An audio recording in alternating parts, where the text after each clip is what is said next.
Okay, gang, so we're going to kick into gear now. And thank you very much for everybody to be here and to be part of our Impact Initiative bonus session that we're doing today. Ralph and I are very excited for you guys to participate and to be here. And we look forward to having a great session with a pro that's going to come forward and talk to you a little bit about buyers. Now, both people that are going to do our demonstration today are both real estate agents that are active in the business and both doing very well. But again, it's good to have somebody actually do a presentation for you to be able to see the ins and outs of exactly how a strong presentation should be done. Now, what I'd like to do, first of all, is, as you know, our title this week was driving towards don't waste your time with buyers. Well, basically what we're trying to emphasize here is that don't waste time, meaning spending extra time, not necessarily saying that you don't waste your time working with buyers, because buyers are a great source of revenue if you go ahead and actually do the process correctly. So we're going to demonstrate today the step-by-step process of actually how to successfully handle a buyer and do it as quickly as possible with the least amount of inconvenience and make you the most amount of money that you can in that process. Now, in saying that, what I like to do is I like to introduce the two people that are going to be doing our presentation today. First of all, we'll go to Tanvir, which is one of our realtors from Vancouver or Surrey, British Columbia. And he actually has been in real estate for a number of years. And what I like to do is he's a very active realtor in all of the residential area, does a little bit of commercial, and is works today with Sutton West Coast, which is a very large office in Vancouver. They have upwards of 2,500 agents. So it's a very powerful office. So welcome, Tanvir. Then we go to Tracy Anderson, who's going to actually do the presentation today. Some of you have met Tracy last week when we did a presentation with her, but we'll introduce her again. Tracy works today in a city called Winnipeg, Manitoba, and she's been very successful there for over 23 years in the real estate business and has ran a team, was very successful as an individual first, and now is being a manager of that office to oversee all of the salespeople. So has got a very deep career in the Century 21 system, and all of her years have been with Century 21. So I think that it's nice to have a wide range of different companies that we're representing here today. And so it's exciting for us to get started. So I think that we can jump right in, and we'll just say, Tracy, if you're ready to get started, why don't you jump in and demonstrate and explain the ins and outs of working with buyers. Thanks, Doug. Everybody hear me? Tracy, sorry, Trace. Quick hand for Tracy, come on. Okay. Thanks, everyone. And thanks, Doug. I appreciate it. Thanks, everybody, for being here today. You know, I'll start this session the same way I started last session. I think we have a deep understanding of what we do in our practices in real estate, but you know, actually the public has no clue what we do. And it's really important that we educate them throughout the whole process, you know, before, during, and after, especially if you're going to work with buyers. And I'm going to piggyback a little bit on what Doug said in the intro on, you know, not wasting your time with buyers. Absolutely. You're absolutely correct, Doug. You know, it's not about that buyers are a waste of time. It's that we want you to use your time efficiently and effectively so you get the most out of that buyer experience, and that you move that process along pretty quickly, because there are a lot of pitfalls that you find with buyers that you may not find when you're working with sellers, and we're going to explore a few of those today. So Tanvir is my willing guinea pig today. Thank you, Tanvir. I made him promise not to be too hard on me today, so let's hope that that works out. So for me, there's a process I had hammered into my brain very early on in my career, thanks, Doug, that in order to work with a buyer efficiently and effectively, it's really important that you raise yourself in their expectations to the level of the professional that you are. And you do that by making sure that your first interview with them is actually in person in the office. Now, I get that sometimes COVID has caused us, a bit of kink in that. So you can do this by Zoom if you want to. You can do the buyer interview anywhere, but it really raises up your professionalism if you do it in the office. A buyer or seller can go online and get a pre-approval from a bank, or they can get their 15 minutes of consultation with a lawyer over the phone. But when you actually deal with one of those professionals, you go into their office, don't you? So why should it be any different for a realtor? Okay. So just like with working with sellers, I follow this 3-step process. I talk to Tanvir. We're going to do a little needs assessment first. We're going to just imagine that we are in that first conversation. And what I'm trying to do, what my purpose is to build rapport with Tanvir and get him into the office. That is the whole point of this initial conversation with him. And a happy side benefit is I'm going to hear what Tanvir wants and needs with regards to his housing or investment or whatever. We're going to do a simple one today. We'll just talk about buying a house, and that way, that what I'm doing is I'm looking for problems, and then I'm going to tie it all up at the end and get the appointment. Okay, so that's the first step. And then the second step, I send a pre-buyer package using my real estate presentations. And I make sure that Tanvir is going to get some information about me in advance. Again, raising up my professionalism and setting some expectations with them. And then when we actually meet in the office, I will do the last presentation with them. And we're going to go over all 3 of those. Okay. So first of all, like Tanvir, hopefully you're calling me off one of my signs, or you're reaching out to me from my lead gen on my website, one of my listings or something like that. So let's just have a little bit of a conversation. Hi Tanvir, thanks for calling. This is Tracy Anderson with Century 21 Bachman. You're calling me on 123 Anywhere Street? That's right. I saw your sign. I was driving by. I just wanted to get a little bit more information. Awesome, awesome, awesome. Well, this is an amazing house. It's got 2 bedrooms and 2 baths. Is that something that you're looking for? Yeah, something around there. Well, the more bedrooms, the better. But I think for my budget, 2 or 3 is fine. Wonderful. That's terrific. So Tanvir, I'm going to take a few minutes with you, if you don't mind, just to get to know you a little bit, help get you prepared. And then what I'd like to do is book an appointment with you in the office. Is that okay?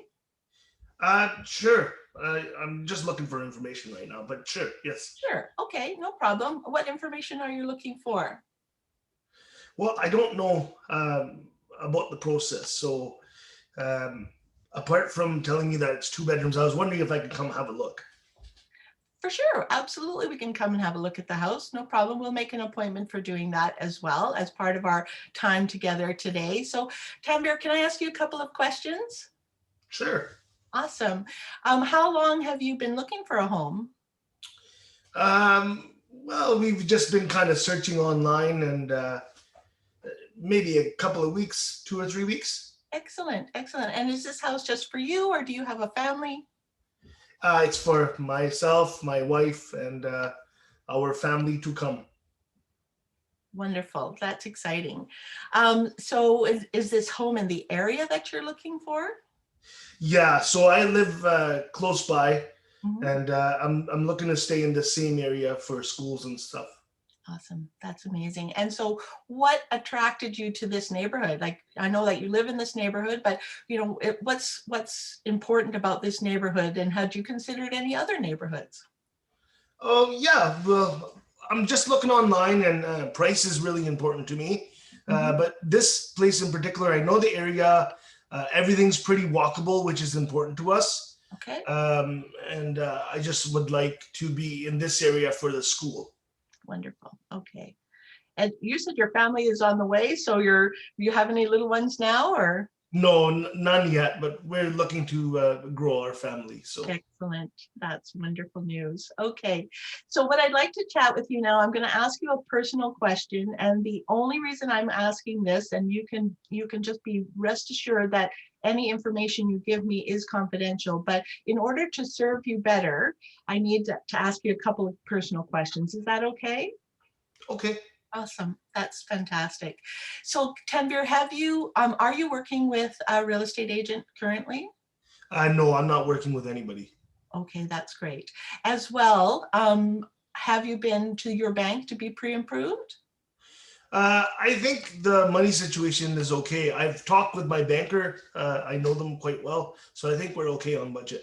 Okay, that's fantastic. Just as a curiosity question, did your banker do a credit check for you? And did he do your, all the calculations that go on behind the scenes? Are you aware? I'm pretty sure it was just one of those quick ones that you get, Mhm. So yeah, just very new in the process, actually. No problem. Actually, this is the perfect time. One of the things that you're going to need to do is have a pre-approval, because there is nothing worse than falling in love with a house and then finding out that you can't afford it. So what I'd like to do is ask you one more personal question, and then we'll move on from there. Is that okay? Sure. Awesome. So the personal question is, are you working with your bank, a mortgage specialist, or with a mortgage broker? Oh, I didn't know there's a difference. I just, at my local bank, I've been banking there for 20 years or 10 years or whatever. So Yes, yes. I just talked to the guy at the bank. I didn't know there's a difference. Well, there absolutely is a difference. The mortgage specialist at your bank will be a fantastic resource for you. I can't say anything bad about the mortgage specialist at the bank, but a mortgage broker will actually have the opportunity to shop around, different financial institutions and get the best deal for you based on your needs. So it could be that interest rate is really important to you. It could be that terms and conditions are really important to you. So, just getting educated on that part of the process, there might be some government programs you can take advantage of. Is this your first home? Yes. Yeah, it Okay. is. So there are several first-time homebuyer programs that are available, and having a frank chat with either a mortgage broker or your specialist at the bank will enlighten you and educate you on what's out there and help you to make the best decision. Okay, great. Okay, Yeah, so maybe you can put me in touch with somebody like that. absolutely, I'd be happy to recommend. So just a couple more things about, we've covered over what you're looking for in your house. Have you decided on what price range you're looking for? Well, the best price is best, but from what I think I know, I'm looking at about $500,000. Okay, that sounds wonderful. All right, then. Now, the last thing I need to do is book a time for us to get together. Would you and your wife like to come into my office, say Thursday during the day, or is evening better for you? Tracy, when we come into the office, what are we going to talk about? We're going to talk about a lot of things. First of all, I'm going to send you some information, which will give you some FAQs, so frequently asked questions, so you'll be able to, kind of get a little bit of an understanding of what I do as your realtor. It will also prepare you for some different professionals that we work with. It'll explain the process and what we're going to cover at the office. I need you for about 30 to 45 minutes, and we can do daytime or evening appointments, even the weekend, whatever works for you. Okay, that'll be fine. Half an hour or 45 minutes sounds reasonable. Okay, perfect. And so is Thursday, do you want day or evening? Did you decide? Evening's probably going to work for the both of us. Yeah. And how about does 7 o'clock work for you, or is 8 better? 7 o'clock's fine. Thank you. Perfect. Excellent. I will make sure that I send you an invite as well as the presentation. All right, so that is the first section. So I gathered some very important information from Tanvir, that he's a first-time home buyer, what he thinks his price range is, the fact that he really doesn't have his financial situation in hand yet. He's explored the options of being really a financial innocent as far as these things are concerned. So now I have in my mind how I need to guide the discussion as we go forward. I have an idea of what he's looking for, and we've put aside going to view the listing until we've had a chance to meet in the office. Okay, good. Any questions so far? Awesome. Okay, I'm going to share my screen now and show you what the pre-listing package looks like.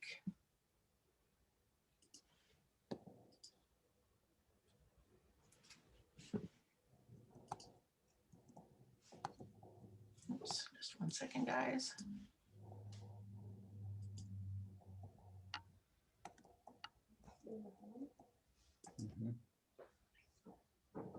Okay, so are we good? Can you see the screen, everyone? Yeah, go to full screen, Tracy. I thought I did that. Sorry, guys.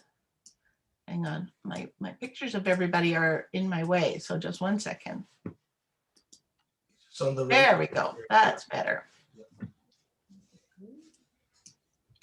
That's one of the fun parts when you're doing a Zoom live like this, when you have all the pictures that are of the participants, they seem to get in the way of the presentation. So I wanted to make sure that I could do all my controls. All right, so there we go. All right, so I send this, it's exactly like a pre-listing presentation. I send the pre-buyer presentation for a couple of purposes. One of them is that I want to pre-sell myself. I want Tanvir and his wife to be so thrilled with working with me that they don't even think about working with another realtor. And at the end of our appointment at the office, I'm going to ask them with a number of other things. I'm going to ask that we're going to have an agency discussion, and we are going to talk about FinTrack and the reasons that we need to fill that out as well. But we are going to sign a buyer's agreement at the end of that process as well. And this is one of the things about working effectively and efficiently with your buyers, is that if they don't want to sign a buyer's agreement with you, then you need to move on. You need to be ruthless about this, because this is your practice and your time equates to your income. So we need to be really cognizant of why we do this and what the outcome will be. Okay, so let's just go quick over this. That's me. So that's pretty self-explanatory. So I do try to focus all of my presentations on what's in it for them. Because this is going to their email inbox as a PDF, they may or may not read it. I want to make sure that the parts that they do read, that it points out what's in it for them. I want this whole presentation to be focused on how I will serve them and how I will be the best choice for them as their realtor. So a few little bits and pieces here at the beginning about the introduction. We do a preview of coming events. We talk about what we're going to be talking about at the meeting. You notice that Tanvir asked that question specifically because he wants to know what he's getting into. He doesn't want to be tied into signing something. He doesn't, you know, he's fearful a little bit, and that's totally natural, and that comes from inexperience. You know, this is something that we as realtors do every day of the week, but Tanvir as a buyer may do it 10 times in his lifetime. And there'll be a long period of time in between he buys the next house, likely. So we need to make sure that he understands what he's getting into, and we need to assuage that fear. So we're going to talk about getting to know each other and whether or not we agreed to work together, because that's, again, setting an expectation that I don't work with just anybody. And it helps Tanvir and his wife to feel a little bit more special. And it sets that expectation. We talk about agency. We continue to do a needs assessment because that's going to grow and change, especially with the scenario that we're outlining here today, in that Tanvir is a first-time home buyer. He doesn't really even know what he wants yet. I mean, that's the truth of it. He thinks he knows what he wants. He may have a general idea of what he wants, but what he actually tells me about today will be an entirely different house to what he actually purchases somewhere down the road. So our job is to hear between the lines as well. We're going to then go into a little bit further discussion about financing options. Hopefully Tanvir will have had an opportunity to meet with a mortgage broker that I have recommended. I will send that information in this email along with an invite to our appointment on Thursday at 7 p.m. Then we're going to talk about the forms and details. I often make this comment to potential buyers who are in for their first interview and say, you know, like, let's do this now when we are not in the heat of battle, when we're not emotional about a purchase. Let's talk about the forms, your rights and responsibilities, and what your expectations are. And it makes them feel way more comfortable with the whole process. And then we're going to talk about how we can celebrate them in their new home.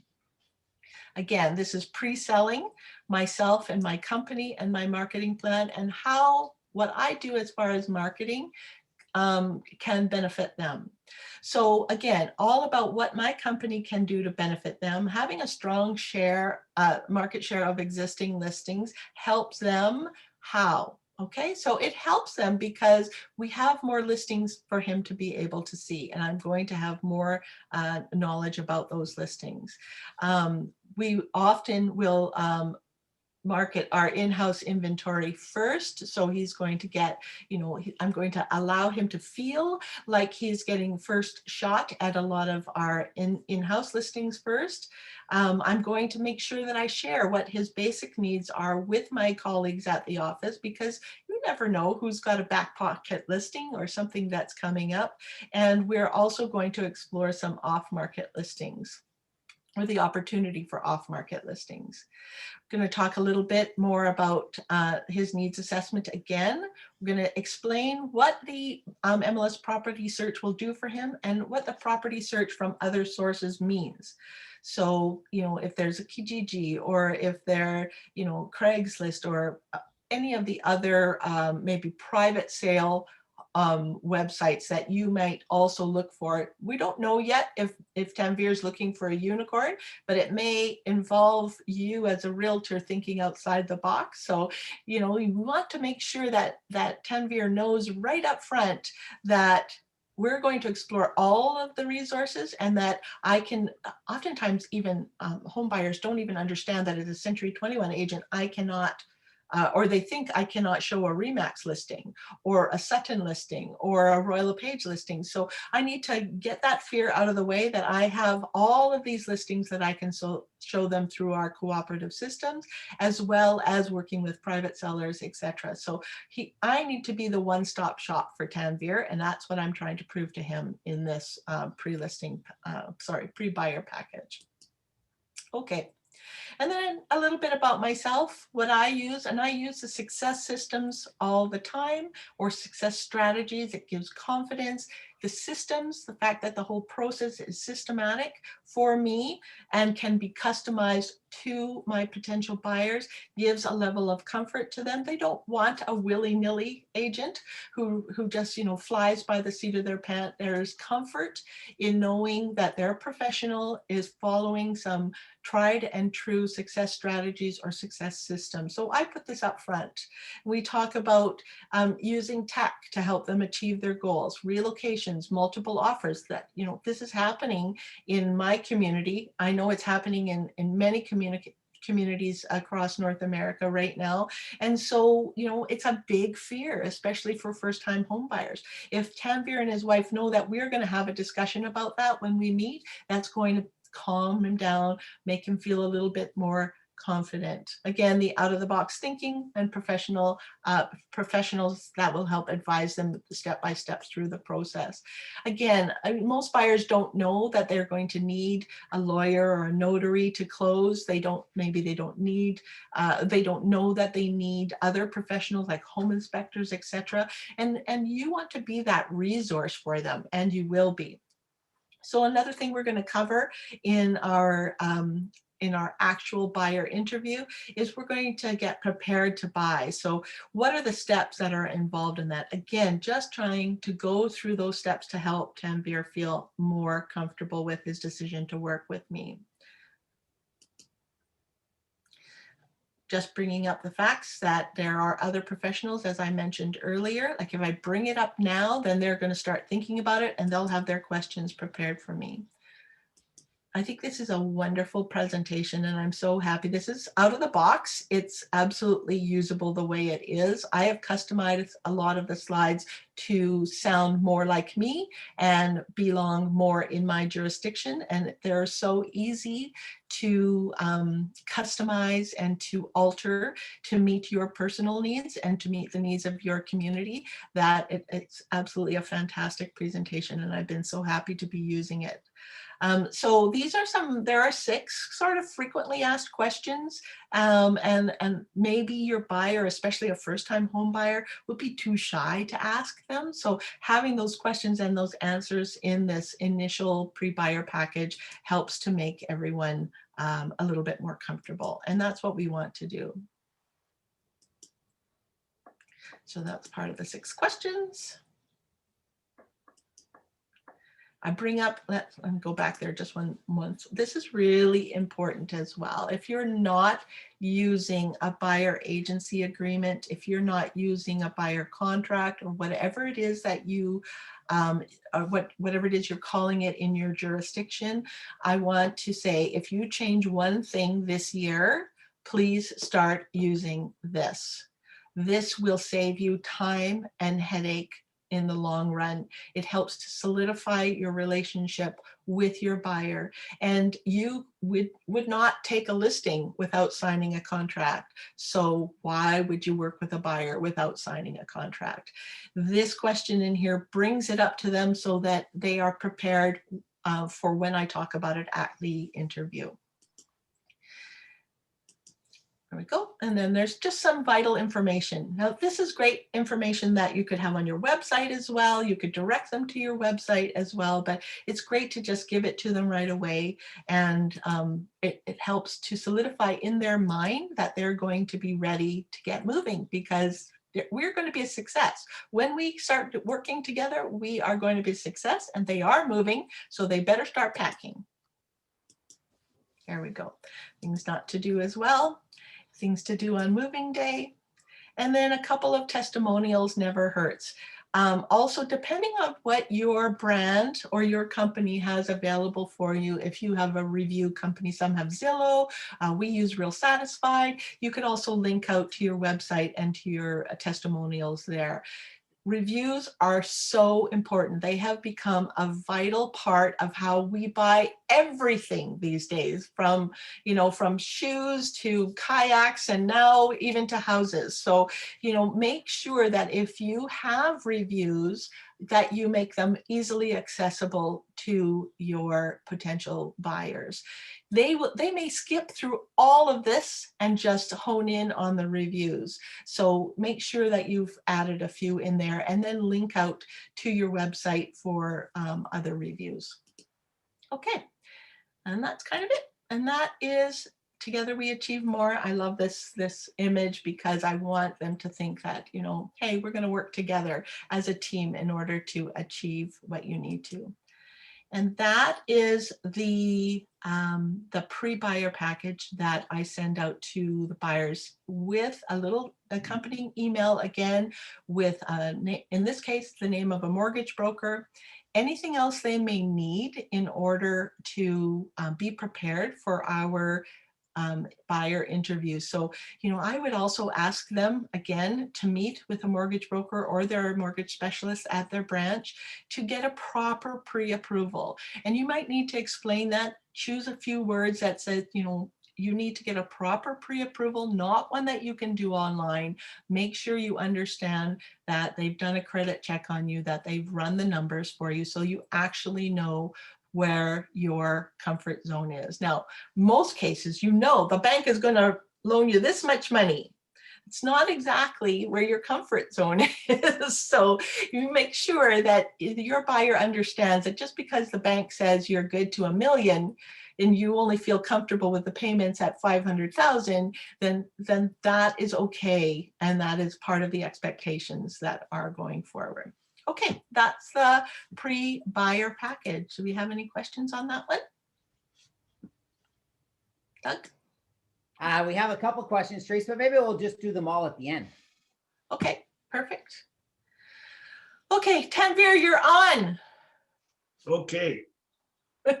What's your wife's name? I don't even know. For this presentation or in real life? For the presentation. Let's call her Rebecca. Rebecca, okay. Wonderful. Well, I've invited you into the office, Tanvir and Rebecca. It's so great to see you. Let's have a few moments to get comfortable. Would you like a coffee or a glass of water, anything like that? I'll take a glass of water. Thank you. Okay, perfect. Everybody has a glass of water.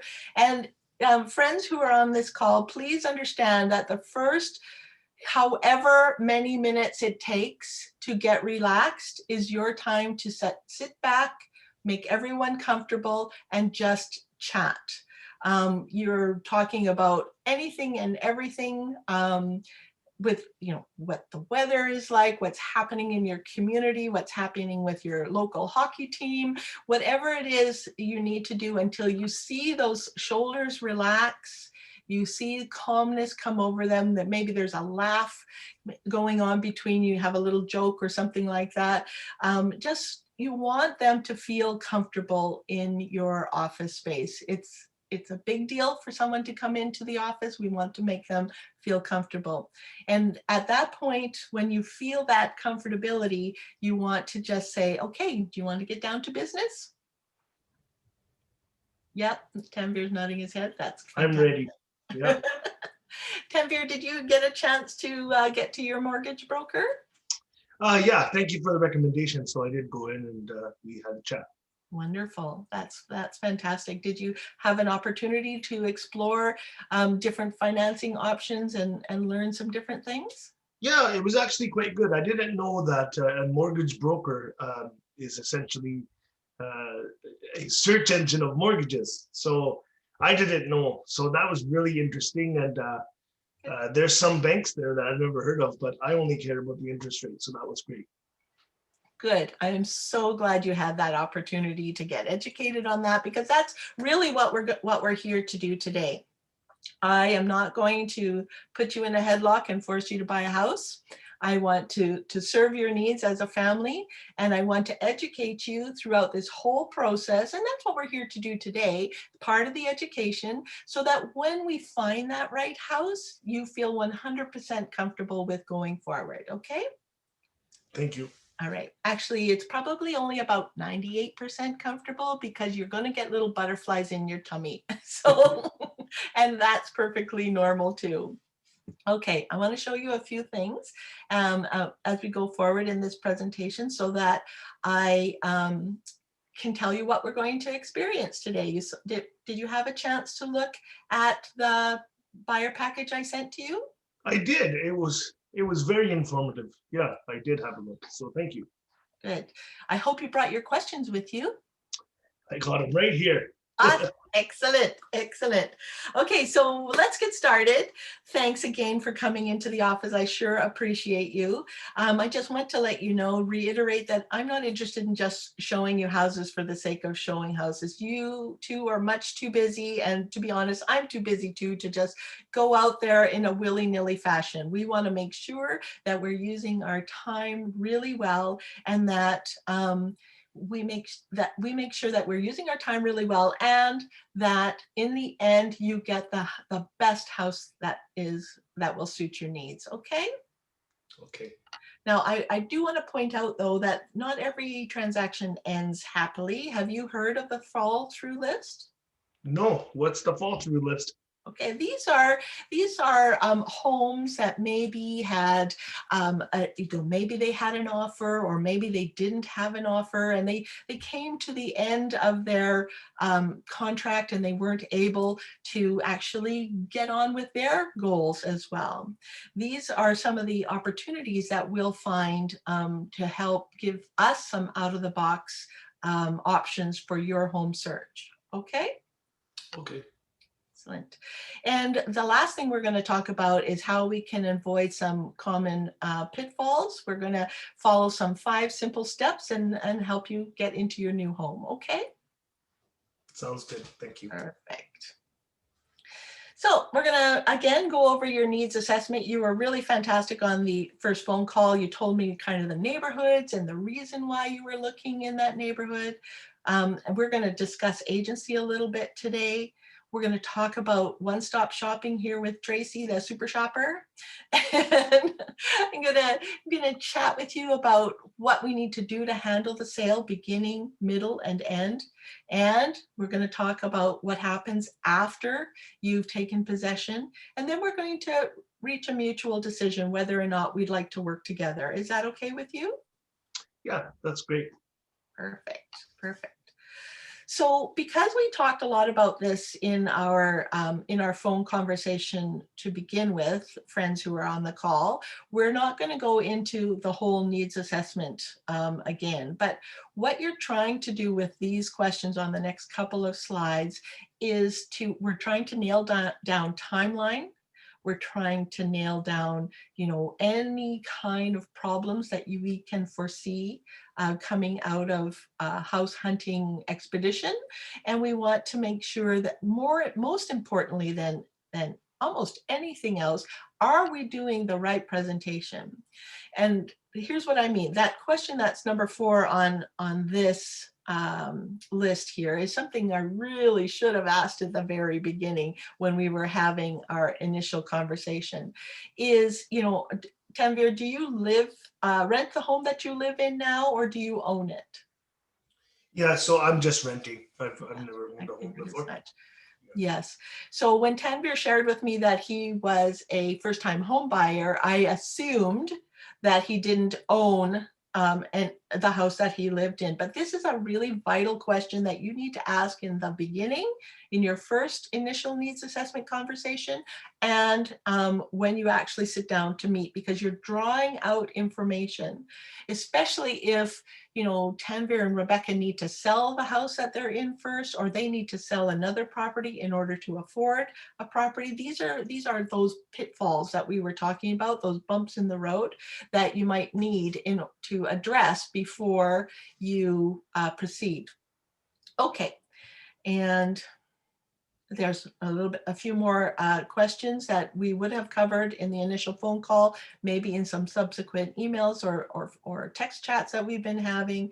But the bottom line is you want to have enough information and comfortability through this whole initial process of the buyer interview to say, what would it take for you to work with me today? And then you just pause at that moment and react to whatever Tanvir says at that moment. And usually, for me anyways, I usually get a comment along, well, we're not sure yet, or this is when a little bit of backpedaling happens, and that's totally fine. So Tanvir, I'm going to ask you that question. What would it take for you to get for you to work with me today? Well, I'm just really new in the process, and we're just kind of looking. So I'm not sure. Perfect. Thanks so much for sharing that with me. I know that's a tough question to answer when we've only really just met for the first time, but it's important for me to know where you are at in the process. And let's go forward and we'll see how we work things out together, and let's see if we can get to know each other and what your needs are a little bit more. Okay? Okay. So let's have a discussion about agency. Whoops. Let's have a discussion about agency. And at this point, I have the agency relationship documents in front of me. And so I do a very simple explanation about what they are. Okay, it's quite normal that, Tracy and Century 21 works for you as the buyer, and we're going to go look at a listing from, Bob from Remax. So it's really clear that Tracy works for you and Bob from Remax works for the seller, right? Yep. Okay, but there might be a time where, like, you called me on my listing, Tanvir, so I'm working for the seller and then I'm also working for the buyer. Now I can do that, but I have to have some disclosure, and then we have the forms that we would use for that, and I would go through explaining those forms as well. We also here in Winnipeg, we have unrepresented agency as well, and so we would have a little bit of a discussion about that. And at that point, I would show them the documents that we have for when we are ready to sign. And I want to start this as a little, get ready, we're going to sign something. Again, not to be pushy. That's not who I am. You can use these words or this process in your own character. And I really encourage you to be authentic when you're doing this, because people can smell desperation and they can smell inauthenticity. So it's so important that you are who you are. And for me, I'm a no pressure girl, none whatsoever. I do end up getting what I want in the end, but I make sure that my clients, through guided discussion, come to the conclusion that is best for everyone. So at this point, I show them the documents, I show them where they'll need to sign when they're ready to do so, and then I move on, leaving the documents on the table. So I discuss with them the process of home purchasing. I will talk to them. For me, it's always before, during, and after. That's how I envision it in my mind. So before, we're in the before part right now, Tanvir. We're talking about your financing. We're talking about what's important to you in a home. We're going to set you up on a search. I'm going to discuss with you all of the different avenues and resources I have to put to work for you. Then we're going to go and we're going to look at some houses. And when you find that right one, you know what, oftentimes I'm going to know it before you do. And it's the truth, because you're going to look at you, Rebecca, and you're going to say, you're going to raise your eyebrows at her, and she's going to raise her eyebrows at you, and I'm going to know that that's the right house for you. But we're going to have some more discussion about what the steps are as we go through the houses. And I'm going to ask you at every single house, Rebecca, is this your home? And you're going to tell me yes or no, and you're going to laugh, because I'm going to say that at every single house, because if there's a little chance that you like that house, I want to know it right then and there. Okay? Sounds great. Awesome. Then what happens next is kind of the during, like what happens when you do find that right house. We're going to talk about writing an offer and negotiating it to your best advantage. Now, in my community, there's multiple offer situations, so there's a strategy for success with that. And there are also opportunities to write in what I call negotiations as normal. So there are not multiple offers. What do you do then? So today here, we're going to discuss, Tanvir and Rebecca, we're going to discuss what the difference is between the two scenarios and what the different success strategies are for each scenario, so you're prepared when you find that right house. Is that okay? Okay. Perfect. And then the last part of our process is the after process. So once you've written that offer, there might be conditions to meet. What do we do when we need to do that? What is my role? What is your role? What other professionals do we have to bring into the process in order to help get your home sale finalized? And then what happens afterwards? Well, let me tell you, every once in a while, there's a bump in the road right before possession. And I want you to know that it's totally normal, and I'm here to help. So let's always keep those lines of communication open. You're not going to be able to get rid of me until well after you've moved into your house. So don't have any fear that I won't be on the job if a little bump in the road comes. Is that okay?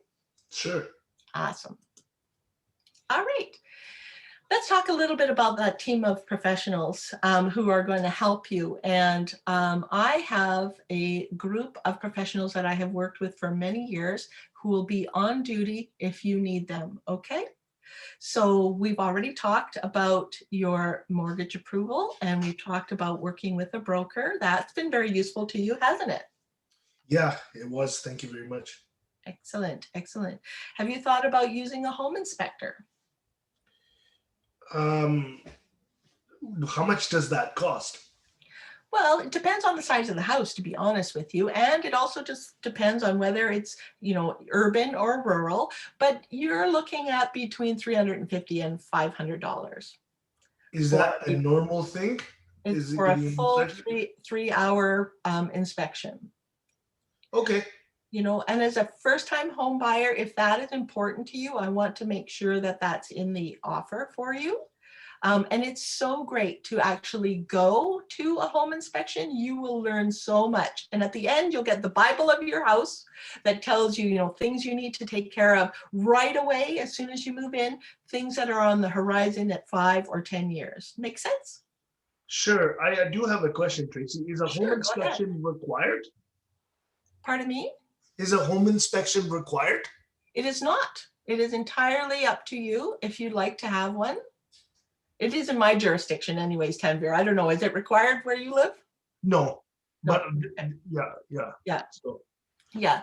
I was just asking if it's required because buyers, they will ask you if they can save a few bucks here or there, right? You're right. Yeah, absolutely. No, it's not required. It's entirely up to you. There are some homes that I might recommend a home inspection for because maybe there are some red flags that I'm seeing. I'm going to point those out to you when we're in the home. And so you may choose to have a home inspection at that time. There's also an option because we have many multiple offer situations in my jurisdiction, and sometimes having a pre-home inspection or pre-offer inspection is an option for you. And we have a list of companies that will do that for you for, usually it's $100 to $200, and it's a walkthrough. You don't get the report at the end, but you get a chance to ask questions about issues that are of importance to you. So, it's a nice alternative if you are concerned about the big full-on inspection afterwards. Okay, makes sense? All right. In my jurisdiction, you need to have a lawyer, a real estate lawyer, to close the transaction. And if you are not familiar with one, then I'm happy to recommend a number of them in your area. I'll find you something that's close, someone who's close to your home, so that popping over to pick up the keys is not onerous for you and your timing. Okay. Thank you. So follow up, we talk a little bit about what happens after possession day. So generally, again, I will reiterate that sometimes there are bumps in the road. And I draw on my experience when I go here. There was a time that I had, it was my listing and my sellers moved away. It was also my buyer, and they moved in, they went to the house, and I always instruct them to turn everything on, every light switch, every tap, run the dishwasher, run the washing machine, just to make sure everything is in working in order, which is written into our offers here. And my buyer client called me in frantic nerves and said, "Hey, there's no dishwasher. There was a dishwasher here when we looked at the house, and it was a honest mistake. The homeowner thought that they were able to take the dishwasher. It was installed like it was an actual under-the-counter dishwasher. Not sure why they thought they should be able to take it away, but they did, and they moved out of province, and so it wasn't as practical to have that dishwasher shipped back, and so the homeowner paid for another dishwasher to be installed. But that's an example of kind of an innocent bump in the road that happens. Sometimes things happen that in the the last week of before possession, that's the time that the air conditioner is going to go, or the hot water tank is going to go. It's going to happen. In our contract, it is written that it is the responsibility of the seller to repair or replace any of these items. They need to be in substantially the same condition as when the buyers viewed the home. So usually the agents at the end are juggling in order to get that item fixed, repaired, or replaced. It may take a few days over possession, but you can count on your realtors to be handling that situation after the fact. So, don't worry. This is not like, okay, you signed on the dotted line, bye, see you. That's not the case with me, Tanvir. I'm here for you Tracy. going forward. And to be honest, you know, in 6 months after you've moved into your house, or a year later, and you need, you know, you want to get the outside painted, or you want to install windows, or you need a furnace guy or an electrician for a small job, please always phone me, because if I don't know someone, there will be someone at my office who has worked with a tradesperson who has an excellent reputation, and I will be glad to refer them to you. I want to be your resource in real estate as we go forward for the rest of your time in this house. Okay? Awesome. Thank you. You're welcome. Okay, now we will be talking a little bit more about the company again. We would reiterate, but again, I don't have to spend a lot of time on this because Tanvir has already looked at it in the buyer's package. These ones are a little bit different because I don't want to repeat the same information. I would like to build on the information that I sent in the pre-buyer package. So I might talk about, you know, what my company does in the community, how long we've been in practice, make sure that they understand about my referral network. This is really, really important, and don't gloss over this too quickly, because again, most members of the public don't understand the power of a referral network.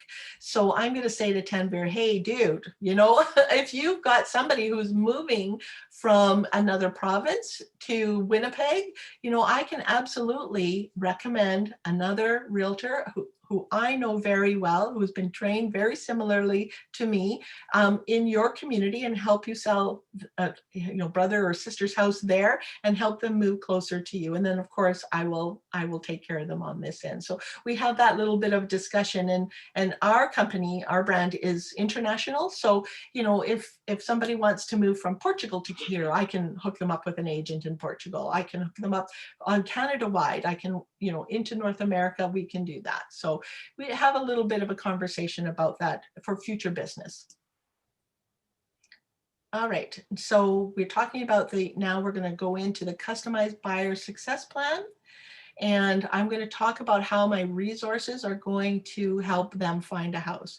So everybody is familiar, or everybody in Canada is familiar with realtor.ca. That's where a lot of the home searches begin. So I'm going to ask Tanvir, I said, okay, where have you been looking at houses? Where did you find out about the listing that you called me on? Well, for your one, I saw your sign, but I've been searching just on Google, just you know, homes for sale in community, and I usually just click the first or second pop up, and yeah. Nice. Okay, so that is a great resource for you, and I don't want you to stop doing that. But what we're going to do now is we're going to talk about the different resources that I have in order to help you find just that right place. And I would like this to be, you know, a guided search for your home. I don't want to stop you from doing your own research, but because I know that's the kind of guy you are. But I want to make sure that you're getting all of the resources. So here's what we're going to do. We're going to do your online search. We're going to do your search criteria here today, and we're going to look at a few listings ourselves through our community MLS system. But you also need to know that we have a Century 21's Preferred Buyers Club that I want to make sure that you are a member of. And the benefit of this is that there is a database of your needs, and anytime a realtor in our company, and there's over 70 of us now, are having a listing coming on board, or grandma wants to sell her house, or any of those things, they immediately go to the buyers club first, and they have a look and see if, you know, needs are met there. Then they reach out to me, and then I reach out to you with the information, making sure that you're getting all of the possible resources that are available to you. I belong to a number of social media groups that are there to promote off-market listings as well.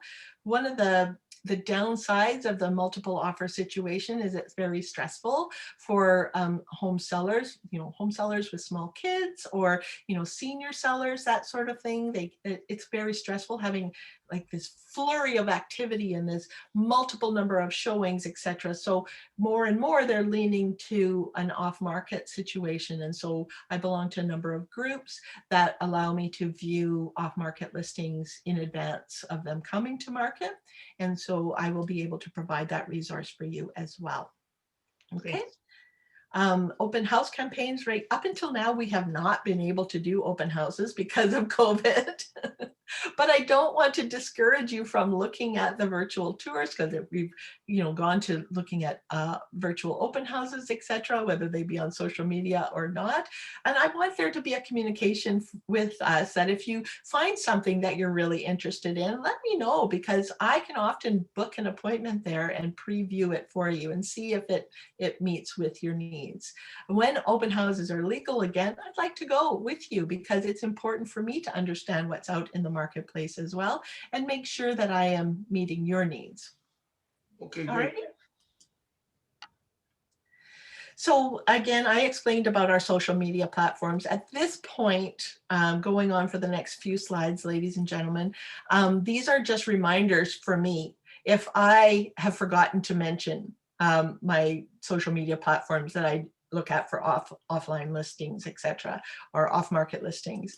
So these things, you can include these slides or take them out, whichever you find appropriate. For the purpose of this demonstration, I left them all in. But now we're getting a little bit lengthy, and Tanvir's eyes are glazing over, and Rebecca's playing Candy Crush on her phone at this point. So I don't want to lose them, but just for the purpose of this demonstration, I'm just showing you all of the things that are available in the presentation.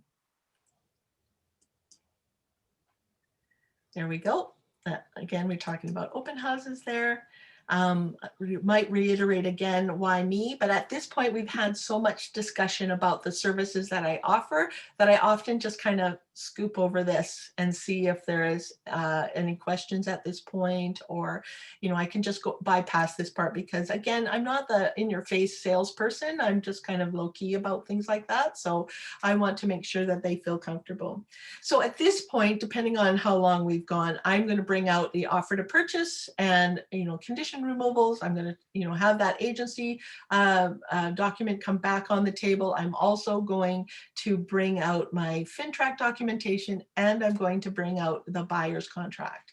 And I'm just going to discuss the importance of each document, answer some basic questions for each document, and help them to feel comfortable with it. Now, everyone is different.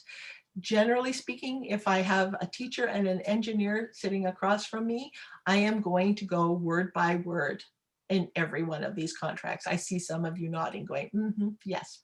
Engineers and teachers, they want to know everything that's going to transpire. And that's okay, because I got all the time in the world in the interview, because it will save me so much time later on if we deal with all of these things up front. Okay, and at this point, I'm going to ask Tanvir and Rebecca if they have any questions. Tanvir, do you have any questions? Yeah, actually, Tracy, this is all great, and I've really loved your presentation. I'm just wondering, if, let's say, another agent has a different listing,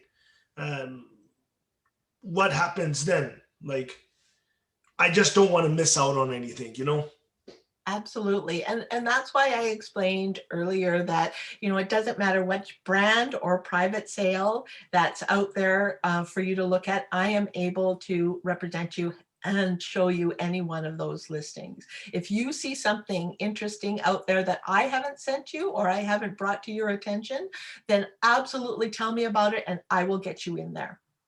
Okay. Okay. Did you have any other questions? No, Okay. I'm good. Perfect. Are you ready to get started then? Sure. Fantastic. So at this point, I'm going to talk to you a little bit more in depth about the buyer's contract, and we're going to sign that contract right now. So put me to work. And that's basically what that whole conversation is around the buyer's contract. Are you ready to put me to work? And at that point, you know, Tanvir and Rebecca are nodding and they're saying, yes, I'm ready Yes, to let's put you to do it. work. So, okay, let's get started. Let's sign here and then let's start to look at some listings online, and we get them all set up. We discuss how they would like to communicate with me, or how best to communicate with them. We'll talk about work schedule and timelines, etc. Just kind of winding things up, and we'll agree upon a time that we're going to meet next. When are we going to get out there and actually look at houses? And when we are actually looking at houses, the first time that we go in there, I say to them, this is the first time we're looking at a house together. I want you to know that you have to decide if you can live here. That's your job. You look at this house and decide if you can live here. I'm going to look for problems, red flags. I'm going to point those all out to you as we go through and look at this house. And, you know, you need to understand that every house has its warts, and you just have to find the house which warts you can live with. And usually that gets a little bit of a laugh, and off we go, and there we go. So that's kind of how I do my buyer interview, everybody. I hope that was helpful to you. Are there any questions at this point? Yeah, Tracy, there were a couple questions, so we'll jump in and actually do that or look at that. So first of all, one of the questions was, will these slides be provided? The slides are part of the My Real Estate presentations that we have, that we'll talk a little bit more about in a couple of minutes after we go through the rest of the questions. So they won't be provided as far as just to be sent out to you, because you need to build them and they have to be put together anyway. So don't worry about that at this point in time. But before we go any further and answer or do any questions, what I'd like to do is I'd like to get everybody to give Tracy and Tanvir a quick clap for saying thank you very much for doing that presentation for us today. So that was very nice, you guys. Okay, so now next to that, as far as there was some good points made, Tracy, as far as for you, Jody said it was a great point for you to actually suggest that you're going to be able to offer all of the market that's out there as far as the other companies go to show, and so on and so on. So I think that is a very well taken point, and couldn't agree with you more as you move forward from there.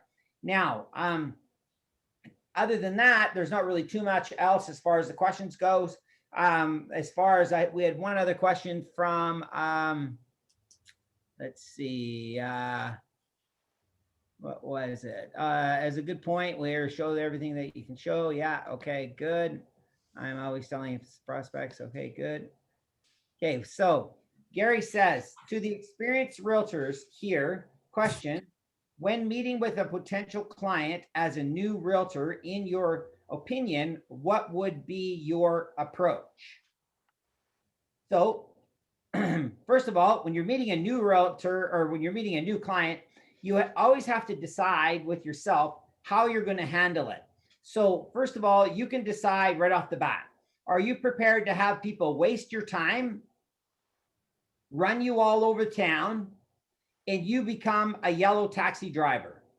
If that's your approach, then don't take the approach that Tracy just gave you. If you want to actually not do that and you want to make more money quicker, follow a step-by-step process and get to the end result quicker and getting them to sign.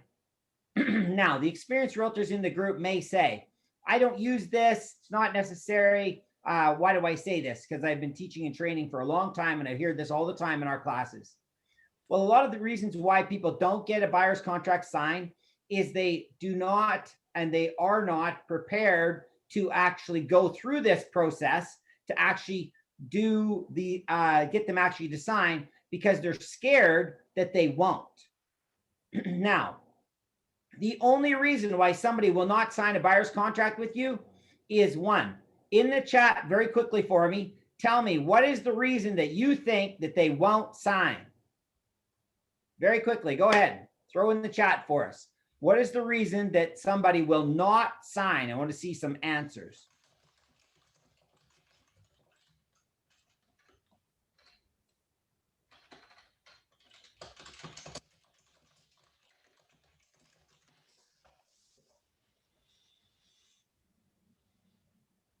Okay, another agent, inexperienced, working with a variety of realtors. They do want to have a commitment. Okay, good.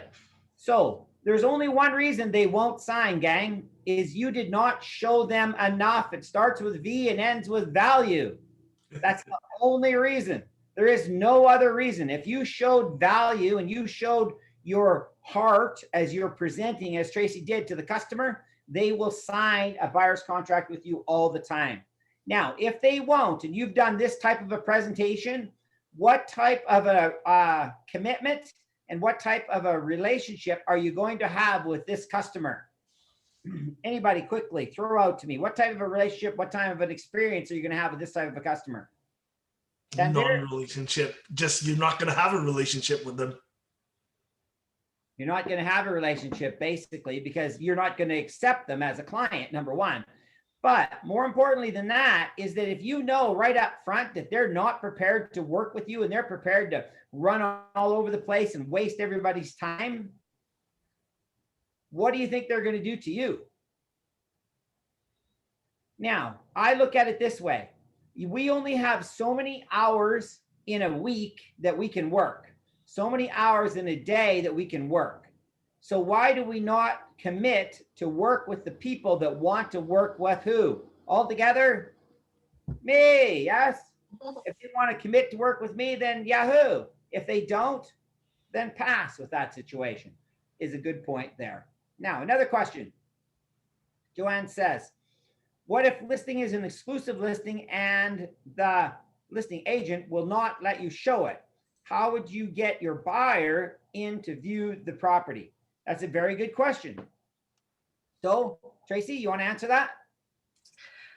Well, I'm very fortunate in that I have good relationships with the agents that I work in my community. So usually I can bring them around to, having that opportunity to just show that property and to share the commission, because that agent will understand that if I'm bringing in a hot buyer who's pre-approved and ready to go, then it's to that seller's best interest to let me in. But also part of my buyer contract is that if we have a situation like this, or that there is a private sale, as an example, that the buyer is going to pay a commission to me for my services. Okay. And so therefore, everybody knows that there's a fee involved and that there's a value that you are portraying for that fee. So if you have a good reputation in your community, which I hope you do, and how do you build that? By being fair, honest, and reasonable with all the other realtors.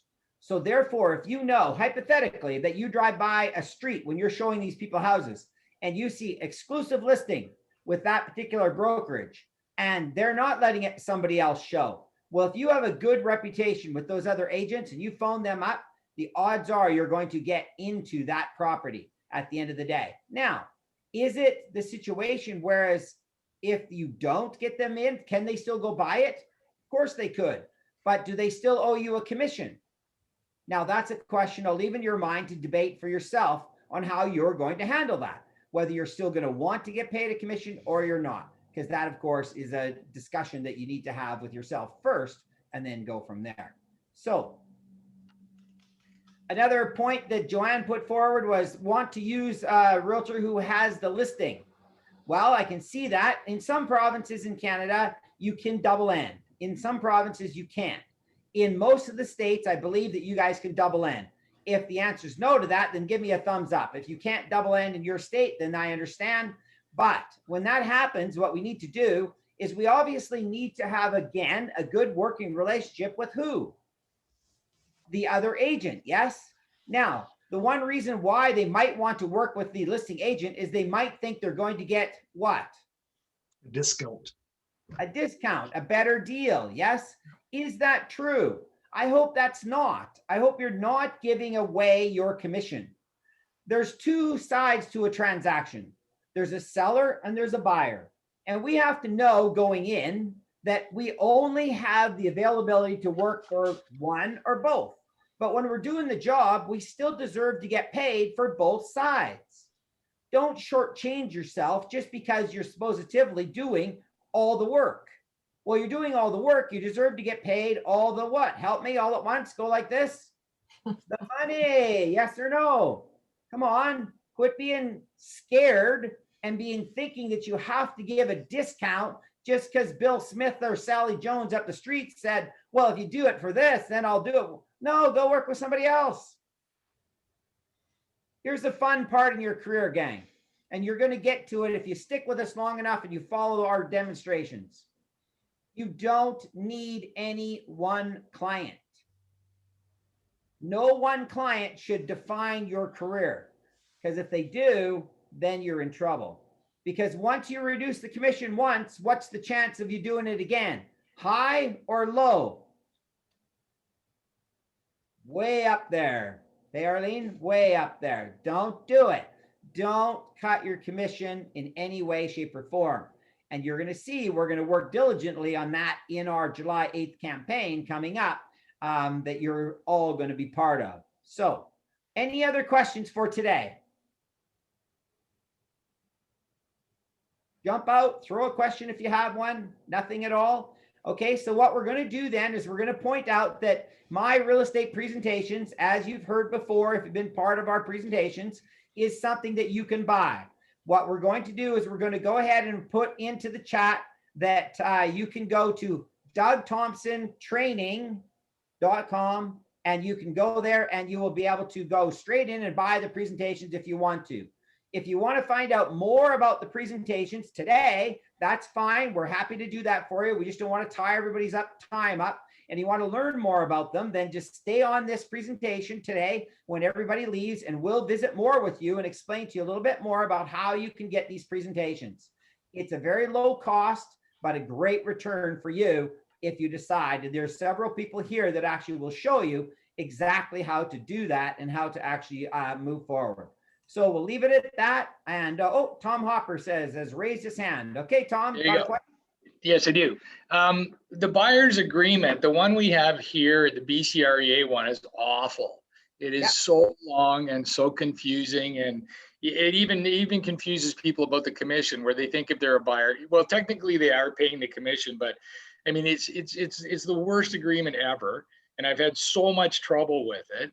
So is there a generic one that maybe Tracy has or that anybody has? And I'm okay to just use a generic one. I just want people to understand that they're dedicated to me. But the one they have here is terrible, and it's caused me so much grief. So that's fantastic. Good question, Tom. So let's put it this way. If anybody has a generic buyer's contract that you have used, email it to me and I'll get it out to Tom, or we'll put it into Kajabi for everybody to be able to actually go there and access. So great point, Tom. Now, here's another thing. Remember what Tom said about the buyer's commission.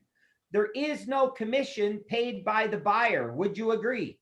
Unless they pay you outside of the transaction. There's only a commission paid when there is a transaction completed.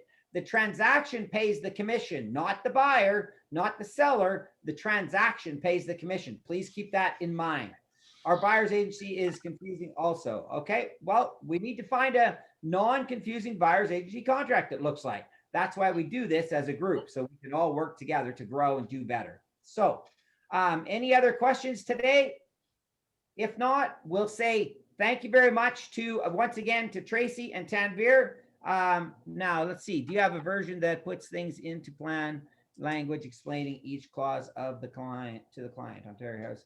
No, we don't have that. I'm sorry, Lynn. I just have one more comment for Tracy. Tracy, I know you said you do small talk and you like to talk about hockey and stuff, but you really can't talk about that anymore. So do you have another subject? Oh, you're so cheeky.